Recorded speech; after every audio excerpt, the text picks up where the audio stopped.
Hey guys, it's Kaitlin and welcome back to my channel. Today I've produced another episode in the series that I created about a year ago called the Boston Tea Party. I created this series because I am very curious to know how other college experiences are like in the city of Boston that aren't Emerson College, which is the school that I go to. The interviewees in today's episode not only have the commonality of that they go to schools in Boston, which range from Boston University, Boston College, MIT, and Berklee College of Music, but they are also all college YouTubers that make videos for their particular school in Boston. I thought this was a good idea to shed the light on YouTubers and content creators in the city of Boston that go to schools in Boston. I will link all of their YouTube channels and all of their links in the description if you'd like to check them out. Please do. They're all so kind and lovely, and without further ado, let's just get into the questions and get into the video. So before we start, could you state your name, the school you attend, your intended graduation year, and the program you are currently studying? So, hello, I'm Carolina Schott. I go to Berklee College of Music. I am a singer-songwriter. That is my major, and I graduate in 2023. So my name is Sheri. I go to Boston College. I'm supposed to graduate in 2022, so I'm a junior, and I am studying applied psychology and sociology, and I'm minoring in communications and restorative justice. So I'm Nina. I go to MIT and I will be graduating in 2023. And I'm majoring in computer science, data science, and economics. So my name is Mira. I am a film and TV student in BU's College of Communication, that's Boston University, and I'll be graduating in 2022. And I'm also a student in BU's Honors College, in Kilshawn Honors College. So what does your day-to-day look like at your school for the fall 2020 semester? Been, kind of hectic because of the transition of being, full-time on Zoom and just having so many classes. So I think a regular day, like usually it's just waking up around like 8 a.m., getting my morning routine, just preparing myself mentally and physically for the day. And then classes are usually from like 10 to like 4. And so I have like breaks in between. And I've been really trying to just make sure, like my mental health is good, doing well, and just taking breaks in between and drinking water and eating. So yeah, it's just doing a lot of homework, practicing what I can, and stuff like that. For fall 2020, I studied remotely, so I'm at home. And basically, I think that Boston University did a really good job with classes being online. Obviously, I think no one prefers online. I think a lot of students miss having classes in person, but I think generally speaking, they did a really good job. Some students are on campus, so we might have hybrid courses where one of my classes was a film and TV criticism class, and some of the students were literally inside of the room in the lecture hall with my professor, and a bunch of us were on Zoom, but I didn't feel like I was really missing out. I thought my professor did such a good job of kind of keeping us all in the loop and making sure we were all participating in discussion. I had a really great time. So yeah, my day-to-day was, I think, pretty normal, I think, all things considered. And even clubs on BU's campus, I feel like they've done a really good job of making sure that everyone can still participate. And I still went to my club meetings and met with the e-board and stuff for everything that I'm participating in. So yeah, I think, again, I miss being on campus, but they did a really good job overall. I'm curious to know, like, how did you go about like choosing this specific major and program for you? So I really couldn't tell you why exactly I chose my major. I think for sure I was leaning towards the direction of like computer science because my sister is also a computer science major. My older sister, she influenced me in that respect. It does seem like pretty applicable in like career respect. From there, I think the reason that I chose to major in like the computer science economics joint major was pretty much for like more, I guess, like diversity in my like skills, because I don't really know what I want to do after college. I'm not one of those people who came into college being like, this is my plan, I'm gonna go to grad school, gonna get my PhD, gonna do this. Like,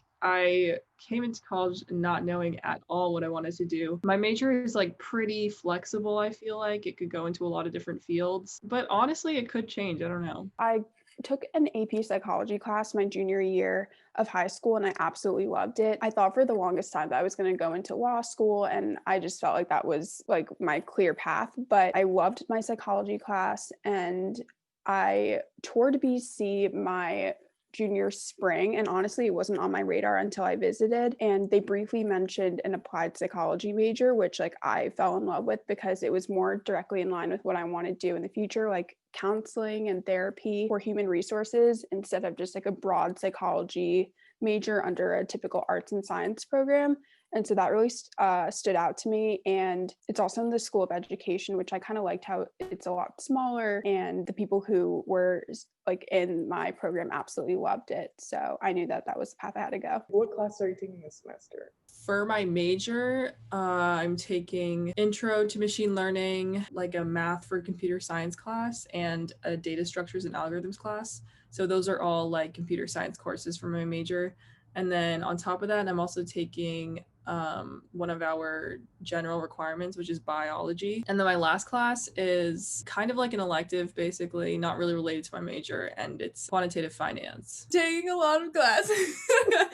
I have 9 classes this semester. I would be lying if I said it was easy. It's not at all. I mean, at least if you're a musical genius, then I guess you can just say it is, but it's been, challenging trying to balance your time and which, class deserves your attention and stuff like that. My major is songwriting, and I have to take a songwriting class, a lyric writing class. I'm also taking basic keyboarding. So basically that's like learning how to play piano is like the foundation part of it, which is harder than I thought it was. Because usually, you're like, oh, I can play these chords and I can get by, but here's like, no, like we're breaking it up and we're just really, focusing on what the instrument is and how to figure things out. I also have a literature class, ear training. I have my private lesson, which is more focusing on your voice and, just practicing your own instrument, music theory, musicianship for singers. So it's a lot of classes. But yeah. I took an immigration and ethics class, and that was in person, which was really nice. I like honestly look forward to my classes in person just as an excuse to like get out of the room. And it's a lot easier to learn in person, obviously. And then I also had my other in-person class, which is consumption, health, and environment, which is a sociology elective. And then I took mental illness perspectives, which is part of my major. I also took the global internet, which is part of my comm minor, and deviance and social control. And that class was actually fully online. Like you go at your own pace. There were no Zooms or anything. How has the complete shift to online affected your college experience? So I think for me, it was definitely a big change to get used to. As a junior, I was really looking forward to this year being kind of the year where I was searching for internships in the city and just really trying to find my footing in terms of like what I want to specialize within film and TV. And for film and TV majors, they did have some courses that were hybrid, but for anyone who is looking to go into production, so the production track, directing, camera work, whatever it might be, they actually made all of their courses on campus only. So if you're learning remotely and you're a production track, and you're on the production track for film and television, they have no courses online. So that really put a wrench in my plans. And so I started taking other courses, looking at, things that I could do online, like screenwriting and that sort of thing, and more film studies, which obviously was not the plan. But I think generally I transitioned into it really well. I think having kind of the spring semester where we were kind of testing out the online courses, I think the spring semester was a little bit hectic, but I think once they had the summer to kind of figure out what was happening, I think they really did lay out a pretty solid foundation for us to do online learning in the fall. I think more of like the challenges came with other aspects of college life besides academics, like getting used to kind of maintaining a smaller social circle because you just can't see as many people, figuring out what to do on the weekends and stuff like that. I think I noticed that I spent a lot more money in the fall because the only thing you could do to socialize was go out to eat and like go to restaurants because that was acceptable. But I think there were more challenges associated with like what to do socially and stuff like that. Berklee's community, it's basically known for a lot of interacting. Like you're usually around a lot of people and you're working with other people, because that's just what music is. You can do music on your own, and yeah, like you can be like Billie Eilish and her brother, but usually you're in a room with a group of people creating something. And so that whole aspect of being away from that has been really challenging, I know, for me and my friends and other students in the school, like that sense of community. I was supposed to go actually to the campus that Berklee has in Spain in January. So around this time, usually, you're getting ready and you're buying all your things and preparing for that. And then this happened, and I was so sad because everyone who came back from Spain was like, oh my God, you guys need to go, like, go. And I was just like pray. I'm like, God, like, come on, you got this by 2021. But they were like, no, that's not happening. So yeah, stuff like that, it really has, in performances. And it's hard because you're like, oh, I'm gonna get through it. And then you're just like, no, What is one thing you really like about your school and one thing that you wish was different? One thing I really like is, I guess, like the school itself. They like really value their students. They really value what we have to say, and they do a lot to make sure that our voices are like heard. I couldn't give you an example right now, but just like the general feeling is that the administration kind of has the students back. I think more so than at other schools. One thing I wish was different was having so many students that like were so academically competent and skilled in high school, is that like the hustle culture here is so intense, and imposter syndrome is so real. And it's not that like I wish that like my peers were less like motivated or less like high achieving, but sometimes that mentality, like I have to remind myself that it's not that like I'm behind, it's just that everyone is ahead, which can sometimes get to you. For the most part, it's also a pretty good like motivator. It pushes me to like do stuff that I maybe would have just been too lazy to do before. So it's both good and bad, I'd say. I think the first thing, something I really like, is that at Boston, you're really not kind of pushed into a box. I think that was something that I was really worried about being a film and TV major. I was like, well, I still love science. There's still other things I'm interested in.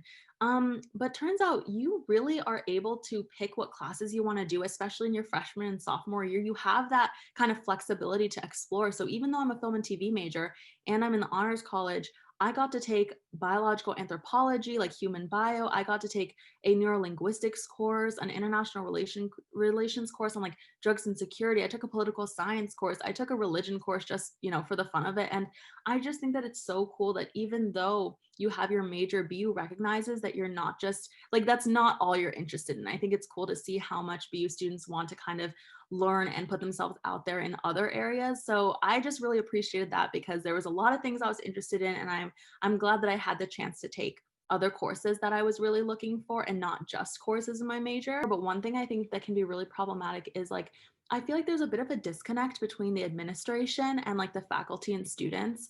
And I think that you see that in other colleges too, but I just feel like the students and staff are just so phenomenal and so great and so grounded. And then the upper administration, just especially with things like financial aid, like they're just not very helpful, and kind of with other things, they're also not very helpful. So I think that's just something important to keep in mind, that I think in such a big school, it can feel easy, I think, to kind of like not feel cared for by the administration. But I think the students and the faculty make up for it, because they're really who you're going to be interacting on a day-to-day basis. And they're just like, they're amazing. One thing that I really like about BC is that people kind of find their place where they're supposed to be, like, if that makes sense. I think there's so many opportunities to like truly meet your people. Everything just kind of ends up working out. So for me, I like found one of my closest friends through a club that I was in, that I'm still in right now, and we're like actually direct roommates. So to just like maintain relationships like that throughout the years, but also like I think there's so many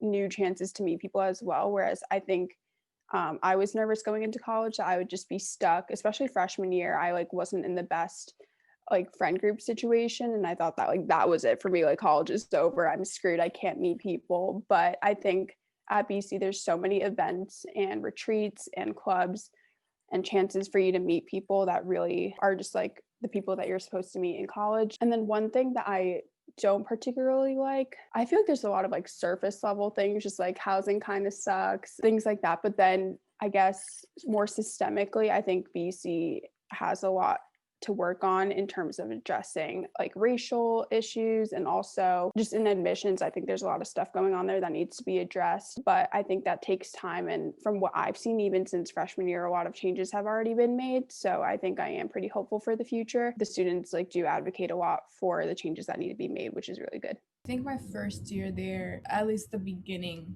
of the whole transitioning part from high school to college, like that was just an immense difference, and adapting to that change was really hard. But what I noticed quickly is that once you find that group of people that really keep you grounded and support you, like it's the best time of your life, because you have so many opportunities and so many chances to do what you love. My freshman year was awesome because I got to experience so many new things, performing at this place and meeting different people, and you know, going to jam sessions and recording some songs. Like me and my friends, we actually recorded a song together at the Berklee studio, like a professional thing. It was super cool. Yeah, it's on Spotify. And Myron, he basically was like the head of it. He had the idea and stuff, and you know, our group of friends went in, we were in his dorm, and we were just like writing and just like singing and stuff,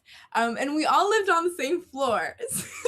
So it was like a party every night, and it was super cool. And I think one thing that I would change about the school, however, is, you know, we talked about like the amount of classes. 9 classes is a little bit too much for, you know, a semester. And you know, you get to choose your schedule, so really you're the one choosing, but it's also like you have to see what your major grid requires and what your major requires in general. What is something you wish you could tell your freshman self?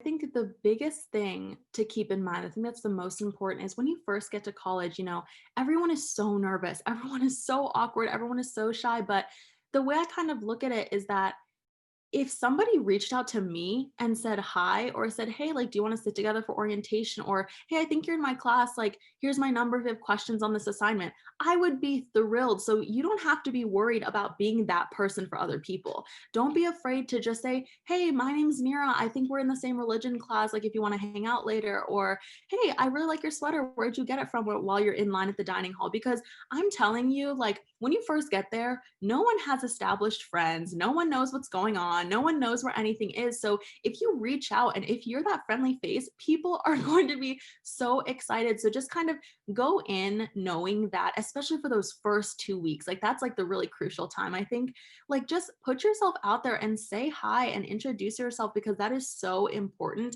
And trust me, everyone is just as shy and awkward and nervous as you are. So I think if you introduce yourself and if you're just a friendly face, like, you can't really go wrong. You know, you'll meet a lot of people those first 2 weeks. Just know that like the transition is probably going to be difficult at first, and college is not automatically going to be like the amazing thing that everyone makes it out to be. It's going to suck probably for a little bit, but you're definitely going to find your people, and it's really like up to you to go out there and like put yourself out there and like make friends and like make that college experience what you want it to be, I guess. Looking back on me last fall, I think I was really like not in a good place, and it was partially because I expected something and it like did not come to fruition. One of the main things is that, first of all, I wish I tried harder my freshman fall semester, because everyone's like, oh, it's like freshman year, you have time to figure things out, which is totally true. But also there were some classes that I feel like I could probably try a little bit harder in. I think I would also tell myself to not worry as much and not stress out about everything. And I was really wrapped up in some like friend drama and boy drama that I just didn't need to worry about. And like college is honestly so short. And if the pandemic has taught me anything, like I just feel like my college experience is even shorter. So I wish that I enjoyed the present moment and stopped worrying so much about things that really don't matter in the long run. What is it like balancing YouTube and school? Like, did you start YouTube while you were in college? Did you do before? Like, how was that transition really? So I made a YouTube account when I was like 12 years old. And I've been singing for a long time. So there's probably really bad videos of me singing on the internet. So I started YouTube super young, and I just would upload like little covers and didn't really think much about it as taking it like seriously. But then my freshman year, I was like, oh my God, I forgot I have a YouTube account. And I had other friends, like doing YouTube. And I was like, like what's something that I can share with people that I'm going through in my life right now that might interest them? And so I was like, I became a freshman in college at Berklee, and Berklee's, like the school, and like people want to know about it. And so I was like, well, let me do a day in my life as a freshman. And so I filmed that, and people loved it. So I was like, what else should I do? And my roommates would be like, oh, like give me ideas and stuff. So I decided then, I'm like, okay, like let me film like a dorm video, like what a dorm looks like. Like people are enjoying this. It was hard balancing it because I would do my work all in the day, and then instead of hanging out with friends like at night or going to the gym or something, like I'm like, okay, no, I need to edit this video and just post it. And I would edit, post, and yeah, I did what felt natural in a way. Honestly, it's pretty tough, especially this semester. I feel like I'm definitely hitting that sophomore slump that a lot of people go through. So I have not been the most on top of my YouTube game as of late, but I'm working on making that better. But for me, it's always been like school is my first priority, like always. And then YouTube is like this fun thing I do on the side that people are interested in, and that's awesome. I just like will always prioritize my education. And so it's like, well, if I didn't like finish my homework, then I'm not going to spend like 5 hours editing this video because, I have to get my homework done. I think it's definitely hard because the time it takes to make a YouTube video is actually crazy. And I don't think people realize like how much goes into editing. And I don't even edit my videos that like extravagantly, but so I can only imagine what other YouTubers have to deal with. But when you're in college, like your days just feel so much shorter sometimes, and you have so much other more important schoolwork going on. Wish that I pushed myself more in the fall to like make videos and stuff because they're so fun to look back on. And I think people genuinely have an interest in a lot of Boston schools, and there's not that many like Boston College YouTubers out there. So I wish that I filmed more. I'm glad that I've experienced a lot of things outside of YouTube. So I'm not doing things for videos, and I'm not, forcing my friends to be on camera. And if something big is going on in my life, like I can just enjoy it for what it is and not have to share it publicly. So there is kind of a balance there as well. Definitely, it's not easy to put that out there, and I think you obviously know that. And I think that the way that I make it work is that I just really set a strict schedule for myself when it comes to making YouTube videos. And I say, okay, like if I want to release a video every week on this day, this is when the shooting needs to happen. This is when I need to have it edited. This is when I have the ideas done. And for me, I think it really helps to kind of come up with all of my ideas at once. And then like throughout the month, I'll shoot and edit and do whatever I have to do. But I think consistency is key. I think as long as you kind of, pencil in your content creation with your other schedule. So like if, in my agenda, I have this assignment to do. Well, YouTube will also have its own little place there and say, oh, make sure you think of, this next video idea that you want to do for this month, or make sure you finish editing by this day. And I think as long as you're super organized, like it is so doable. And again, when you're at school, and especially in a city like Boston, don't be afraid to ask your friends for ideas or for help. Like you have such an impressive network of people.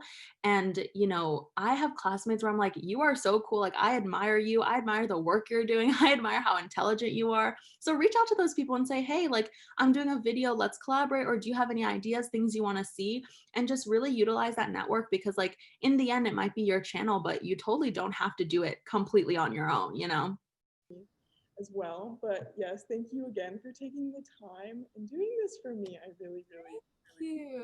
I loved being a part of it. You too. It was really nice talking to you. Thank you so much. Thank you so much for again taking the time to sit down with me. I really appreciate it. Yeah. Thank you so much. Thank you. Have a good course. one.